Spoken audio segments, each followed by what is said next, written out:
Welcome back. We're in Bloemfontein today in the Free State, and this is the venue for the latest in the series of New Age business briefings brought to you by the SABC, sponsored by JIC Mining Services. And today we're focusing on youth empowerment, youth development, and with a particular focus as Youth Month begins tomorrow, on youth with disabilities. And we have the Premier here and various panelists that you're going to be seeing during the course of the broadcast, including a newly appointed youth advisor in the office of the Premier. Now, just before the break, I asked Nyalleng Potlane, who's blind, to just, I suppose, find words, for society at large who look at blind people and perhaps think that they can't do anything, because we need to make sure that our mindsets are changed to empower and to encourage, but at the same time also that our young blind people also don't get put off by society and can aspire in the same way that Nyalleng has been able to. Nyalleng? Thank you, Peter. Actually, you people who have visual impairment disability, that are people who are blind. We used to say people are blind, but our documents, legal documents, they register it as visually impaired. I will make example of our white paper on Bill of Rights, white paper on the rights of persons with disability, and UN Convention on the rights of persons with disability. It says visually impaired. But how we inspire, a different organization has been established. In Free State, they are very working well, and there's a disability or office on status of disabled persons in disability persons in office of the Premier. And how I inspire, I always tell them, I do what other women, what Tebogo, Memantombela is always telling us that, and inspired by being with them, knowing that I'm a woman, I cook, I clean, I wash myself, I make up myself, I go to work clean and lead people who have the vision. But and again, I have a vision. I have a vision. Although I'm blind, but I have a vision. I can saw what is coming forward and have a future that is bright with the Free State government. Wow. And Tebogo will elaborate further and emphasize how youth is going to be inspired. Especially, we really working together, working with the schools to motivate around careers. I always tell them, universities for us, we read JAWS there, we use JAWS and Braille to read our studies in university. So technology is with us. The phones, we use the touch phones. I talk to you with my touch phone, and I put it on a plane mode, and I'm included now. I know, with the government of now, I'm included. Thank you so much for sharing your story, because I think what you're highlighting is that you don't need sight to be able to see. Because quite clearly you see so many things, and often we don't need our eyes to see those things. But thank you so much. We'll continue to explore that. Tebogo, you know, people living with albinism, also another vulnerable group. We're going to talk about youth generally. You know, we've been hearing stories about particularly our young girls and women, the kind of abuse that they've been facing. People living with albinism also have another layer of vulnerability that they have to deal with. People with albinism being abducted, mutilated, and so on and so forth. How do we help, and how is it living with that fear that there are people out there that target you? Thank you, Peter. Unfortunately, in this democracy, it's a shame to see that in different countries, including our country, there are people who are still living in the past, who still believes that having the skin of a person with albinism or having his hair or her hair, you can be able to heal some of the things, or by doing other things to them, you can be able to achieve your own goals. Unfortunately, it's a shame, and it's something that we cannot condone in South Africa. What I want to say is that, unfortunately, in the past years, including now, our persons with albinism remains the most vulnerable people. We have learned about the cases whereby they will be brutally killed, they will be raped, they will be done so many things. And unfortunately, with the status right now whereby women are being killed like animals, they are being killed like nobody's business, unfortunately, it's a sad part on the side of persons with albinism. But fortunately, in this province, which is Free State, we haven't seen much of those activities. Thanks to the government of the Free State, whereby we have had various albinism awarenesses, various interactions with the community. What we need to do with our community, it is to ensure that our community understands different types of disabilities so that they can be able to live with those people having different types of disabilities. It doesn't mean that a person with albinism or a person with visually impairment or a person who is deaf is different from the society. What we need as a society, it is a reasonable accommodation within our own society. It is not because I have a different skin that I cannot do certain things. People used to say persons with albinism cannot drive, they cannot lead, they cannot do whatever. Currently, I'm employed by Tebogo district, which is led by Councillor Malifu Vilagaso, our executive mayor. I always drive, I always engage with the community, I am always everywhere with the community and engage with it to show them that having albinism doesn't determine your future, doesn't determine your past. What determines that? It is your pessimisticism to see that you are doing the right thing and how are you doing the right thing. So what I'm gonna say is that persons with albinism, they should stop being behind the scenes. We have policies, we have documentation in our country that makes sure that persons with different disabilities are taken care of. Thank you, Peter. No one gets left behind. Okay, I'm going to be coming to the floor just now, but Tswelopele, I'm thinking right now that there are a lot of youth. You've actually sort of called them to march with you, and you've said that nothing is going to happen for us without us. How do they get involved? How do they, because now you've got an ear to the Premier, you're seated at the right hand of the Premier right now, in fact. How do they get to be involved? How do they get to you so that this is their journey as well, not just another official in the Premier's office? Yes. Thank you, Peter. I think the very most important thing would be to make sure that all our provincial government institutions and local government institutions are effective and responsive to youth development. In other words, it means they must be accessible. So all local municipalities must have youth development officers who will be able to disseminate the information to the young people in their respective areas. They must be responsive. It does not help to take information and sit on it. So it means they must be effective. They must be allocated a budget.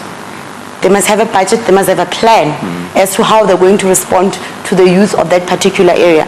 But in terms of provincial government, we have now coordinated all youth coordinators in provincial departments to make sure that we speak in one voice. So no department will have a program without a young person being involved or without coordination through the office of the Premier. I have to take a quick break right now, but I want you to finish as soon as we come out of that break. So stay with us. We'll hear more from our youth advisor right after this.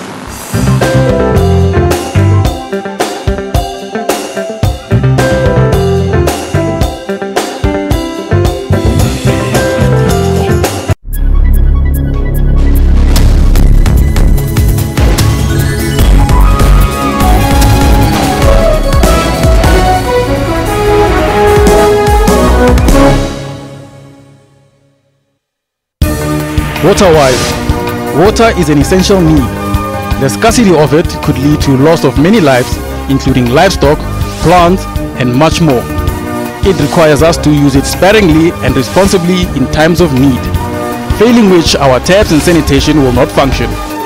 For more on water and weather issues, stay tuned to News Today, every Friday at 4:45 Central African Time. SABC News, making you water-wise. After a horrific accident, major questions were asked. So step one, I asked myself, do I really want to die? And my answer to that was, I'm not sure. And then step two was, do I want my parents to bury me? And the answer to that was no. Learning kept his brain in full action on how the brain works.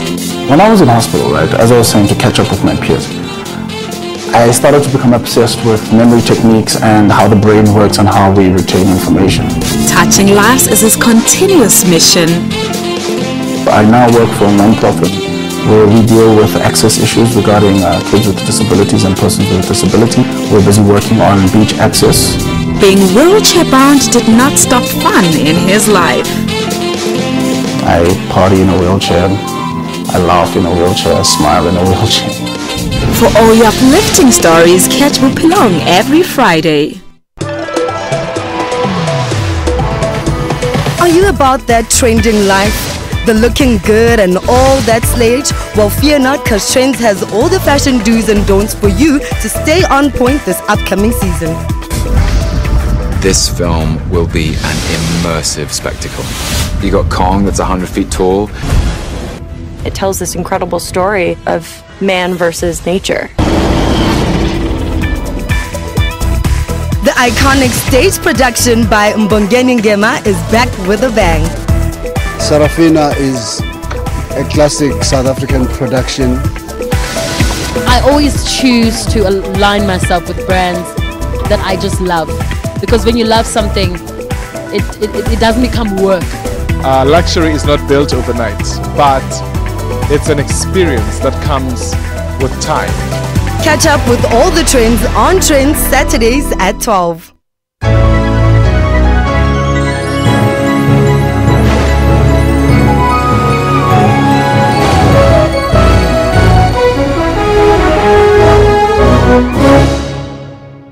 Welcome. If you've just joined us, we're in the Free State today. Youth Month begins tomorrow in South Africa, and the Free State Province has a special initiative. There's a youth advisor within the Premier's office. That's how important and highly regarded the youth are in this province. The Premier is driving this particular initiative. Youth empowerment, youth development, and particularly an emphasis on youth with disabilities as an extra vulnerable group. And we're unpacking that here in the province. I think there's lessons to be learned in other provinces based on some of the initiatives that are taking place here. Well, let's talk to that youth advisor. Just before the break, I'd asked Tswelopele how young people get involved, and she started by explaining to us that every single department actually needs to be involved in this. Tswelopele, you want to carry on? Thank you, Peter. As I was saying, every single department needs to have a youth coordinator to make sure that the national youth policy is implemented in all departments. The time is now. I like to say when we start in meetings, there's a new sheriff in town. This is the new youth sheriff. It means we mean business. The next thing is the development of a Free State Youth Integrated Strategy. It's very important in terms of implementation and budget allocations, because we cannot have a budget and programs without proper processes taking place. Then we've got the Public Youth Stakeholder Forum, where we engage with sectors of young people, business, young professionals, artists, chefs, formal and informal business sectors, all sectors that are there of young people, to make sure that their voice is also heard and what challenges and how we can intervene. Intervention does not always mean money, but it means being there in person or being there as the office. It also means that you are able to advocate for particular funding, because we've got different funding institutions. So some allocations will transcend to the Free State to make sure that those that don't have proper access to funding actually get helped. The other thing, which is very important in terms of local government, is to make sure that the resolutions on the Youth Commission from the Salga National Conference, which was in 2016 in November last year, actually get implemented in the municipalities.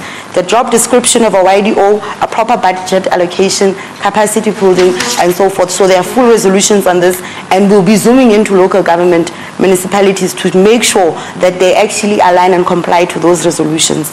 The next thing is always working with youth development institutions, your South African Youth Council, your NYDA, and identified structures that will make sure that youth development is progressed or is implemented.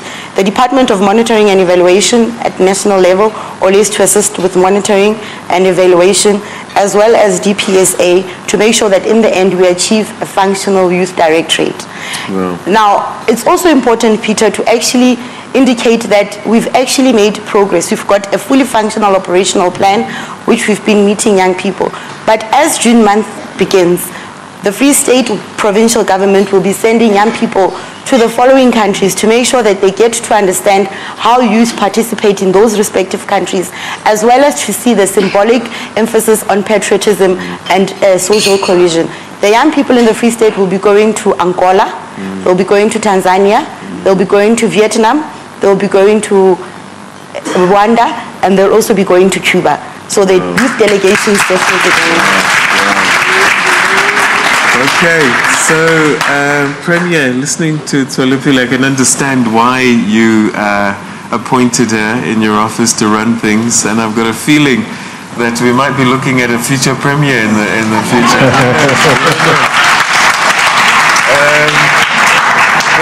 She talked about these youth delegations traveling, and this is something that's quite important to you as well, particularly on the education front.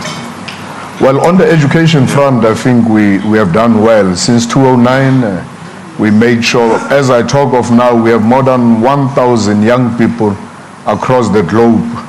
We use the framework of BRICS. We will be sending in this month students for vocational training to Brazil. We have 184 in Russia doing medicine. We have 196 in Cuba doing medicine. Fortunately, in July, on the 11th of July, 116 Cuban students who are doing medicine are finishing next year. So they are coming for more practicals this year. We'll be welcoming them. In India, 100 of them have already passed their IT, and 8 pharmacy students from India are on holiday as I speak of now. They are in the province. MEC Kompela is in Bulgaria, because we do have other PhDs, young people, London, who are trying to find vaccines for different diseases.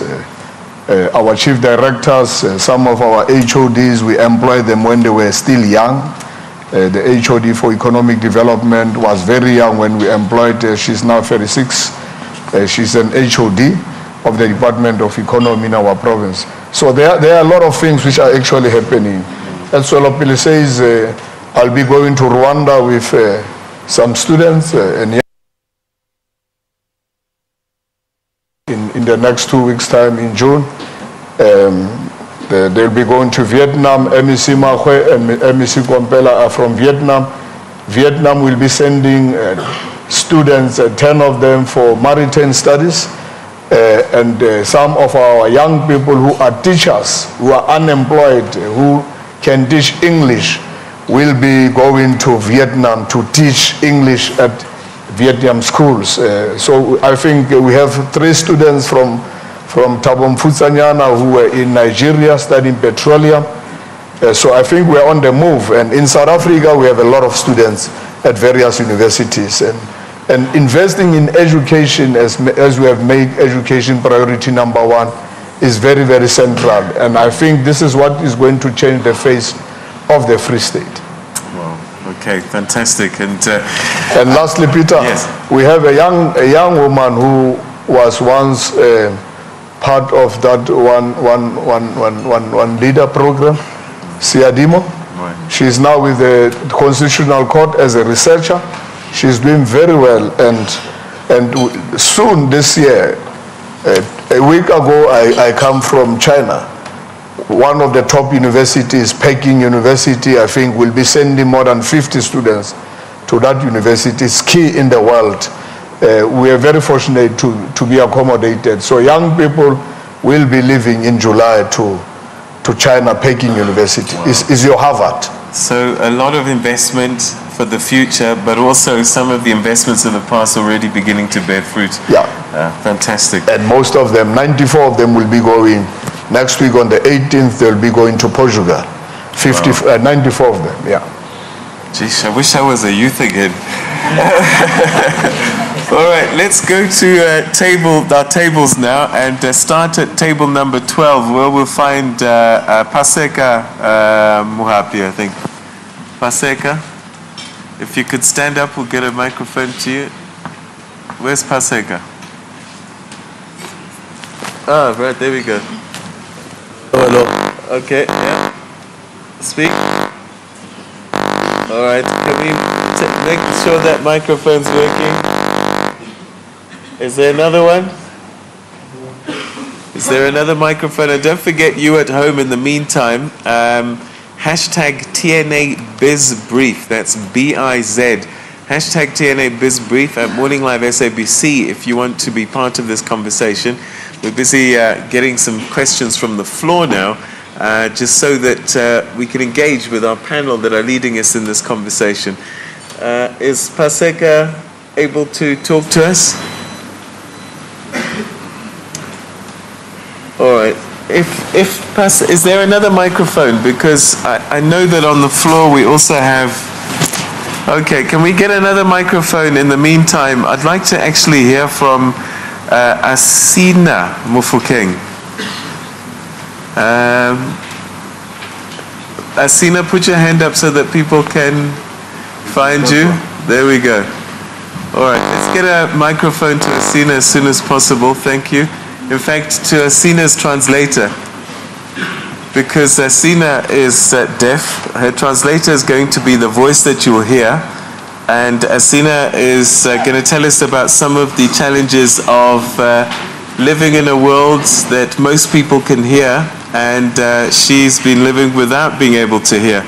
And Asina, maybe the first question is, you know, the Constitution talks about making sure that everybody is included. Everybody has an opportunity to enjoy life and opportunities.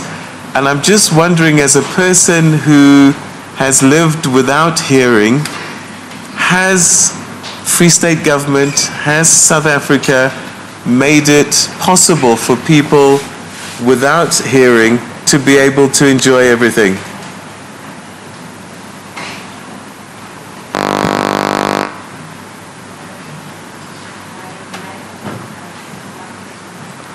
All right, we're going to take a quick break. We're having a problem with the microphones. When we come back from that, we'll continue with our conversation with Asina. Don't forget, hashtag TNA BizBrief at Morning Live SABC. That's where you can send your questions and your tweets and your comments. We'll be back after this.